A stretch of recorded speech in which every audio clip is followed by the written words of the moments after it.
चलिए अब रुक कर लेते हैं छत्तीसगढ़ की राजधानी रायपुर, जहां पर मध्य प्रदेश के साथ ही साथ अब प्रधानमंत्री छत्तीसगढ़ का दौरा भी करने वाले हैं, जहां परिवर्तन यात्रा के समापन में शामिल होंगे और साथ ही बिलासपुर में विशाल जनसभा का आयोजन भी किया जाएगा, जहां 14 सितंबर को रायगढ़ में प्रधानमंत्री की सभा होगी, जहां प्रत्याशियों की दूसरी सूची भी जारी हो सकती है। तो देखिए, बीजेपी की ओर से 21 प्रत्याशियों की सूची जारी की जा चुकी है। और हम बात करें परसों की, तो परसों ही रायपुर आए थे केंद्रीय गृह मंत्री अमित शाह, जहां पर तमाम कार्यकर्ताओं के साथ में उन्होंने रणनीति बनाई थी और जल्द ही गुंजाइश है कि 69 सीटों पर एक बार फिर से बीजेपी अपना चेहरा साफ कर सकती है। तो जाहिर है कि एक बड़ी बैठक भी दिल्ली में होने वाली है बीजेपी की, और उसके बाद में साफ हो जाएगा कि आखिर दूसरी सूची में कौन से चेहरों को बीजेपी की ओर से जगह दी गई है।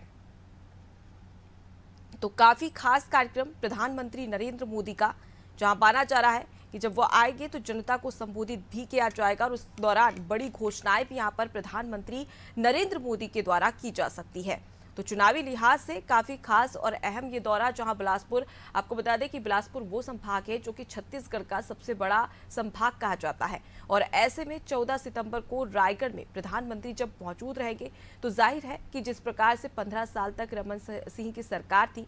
और एक बार फिर से कांग्रेस की सरकार आई, और उसके बाद अब कोशिश ये की जाएगी कि एक बार फिर से बीजेपी काबिज हो सके छत्तीसगढ़ में, और इसी की कवायद लगातार केंद्रीय नेतृत्व करता हुआ नजर आ रहा है। और ऐसे में प्रधानमंत्री नरेंद्र मोदी का ये दौरा काफी खास और अहम भी माना जा रहा है, जहां प्रत्याशियों की दूसरी सूची पर भी मंथन के बाद में अब उसके बाद चेहरे साफ हो जाएंगे कि आखिर बीजेपी की ओर से ऐसे कौन कौन से प्रत्याशी हैं जिन्हें मौका दिया गया है। तो 21 सीटों पर प्रत्याशियों को खड़ा किया जा चुका है और अब 69 ऐसी सीटें बची है जिस पर बीजेपी अपने प्रत्याशियों को खड़ा करने वाली है। ज्यादा जानकारी लेंगे, हमारे साथ में संवाददाता सुधीर जुड़ गए। सुधीर, प्रधानमंत्री नरेंद्र मोदी 14 सितंबर को रायगढ़ आने वाले हैं और बिलासपुर संभाग की बात कर ली जाए तो यहाँ विशाल जनसभा का आयोजन भी किया जाएगा। ऐसे में अगर हम बात करें बिलासपुर की, तो यहाँ पर कांग्रेस काफी स्ट्रांग है, ऐसे में बीजेपी किस प्रकार से इसका कटाव करेगी? जी बिल्कुल, जिस तरीके से प्रधानमंत्री नरेंद्र मोदी जी जिस तरीके से आज राजधानी में आने वाले हैं, उनके दौरे को लेकर के आज पूरा दिन लगभग उनका पहले से ही तय माना कर दिया गया है, क्योंकि आज जिस तरीके से 1:35 से दिल्ली से रवाना होंगे आज रायपुर के लिए, और उनका राजधानी रायपुर के स्वामी विवेकानंद एयरपोर्ट पर उनका स्वागत संस्कृति मंत्री अमरजीत भगत द्वारा उनका स्वागत किया जाएगा, और रायपुर के एयरपोर्ट से वह हेलीपैड के माध्यम से बिलासपुर की ओर रवाना होंगे और लगभग 2:30 तक परिवर्तन यात्रा में शामिल होंगे और लगभग देर शाम 4:50 तक दिल्ली के लिए रवाना होंगे। तो इसको लेकर आज जो दिन है, आज प्रदेश की जनता के साथ पीएम नरेंद्र मोदी आज बिताएंगे, और जो आज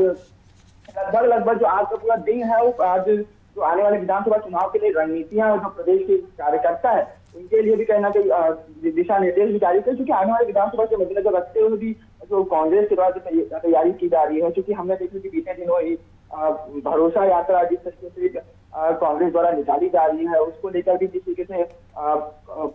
बोल सकते हैं कि बीजेपी द्वारा जिस तरीके से परिवर्तन यात्रा निकाले, तो कहीं ना कहीं उसको मजबूती देने का कार्य आज पीएम नरेंद्र मोदी द्वारा किया जाएगा। जी, तो कुल मिलाकर देखा जाए तो मजबूती का काम यहाँ पर बीजेपी की ओर से किया जाएगा। मैं आपके पास लौटूंगी सुधीर, आगे भी आपसे जानकारी लेंगे। तो पीएम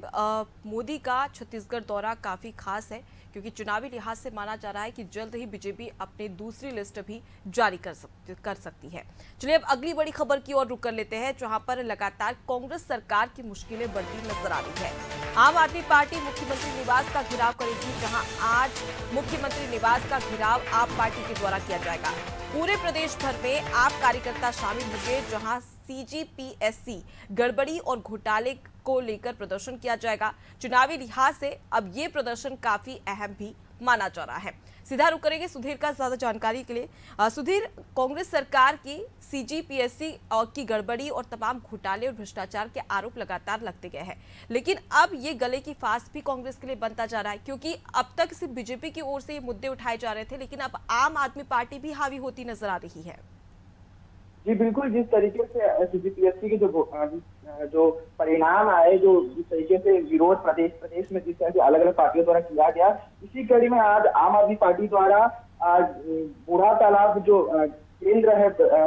जिले का, वहाँ पर आज प्रदेश के तमाम बड़े नेता सहित जो कार्यकर्ता है वो आज बड़ी संख्या में जुटेंगे और साथ ही साथ जो यूथ विंग है आम आदमी पार्टी के, वो भी कहीं ना कहीं आज बड़ी संख्या में आज जुटेंगे और कहीं ना कहीं आज जो सीएम हाउस है उसका घेराव बड़ी संख्या में और बड़ी मजबूती के साथ कहीं ना कहीं आज घेराव करेंगे और जो अपनी मांगे सीजीपीएससी घोटाले को लेकर के उनको कहीं ना कहीं रखेंगे, क्योंकि बीते दिनों ही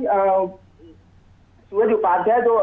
प्रवक्ता रहे हैं उनके द्वारा कहीं ना कहीं एक प्रेस कॉन्फ्रेंस की गई थी, उनके द्वारा सवाल किया गया था कि एक ही परिवार के 4 सदस्यों का किस तरीके से हो सकता है, एक किस तरीके से सिलेक्शन हो सकता है जब उनके पिताजी जब डिप्टी कलेक्टर है, तो कहीं ना कहीं ये सवालिया निशान बिल्कुल, चाहे हम मुख्यमंत्री भूपेश बघेल की बात करें या उनके मंत्रियों की बात करें या तमाम अधिकारियों की, तो उनके करीबियों का नाम भी इसमें शामिल है। ऐसे में देखने वाली बात होगी कि आगे ये प्रदर्शन किस प्रकार से हावी होता नजर आता है। फिलहाल के लिए बहुत शुक्रिया सुधीर, तमाम जानकारी हम तक पहुंचाने के लिए।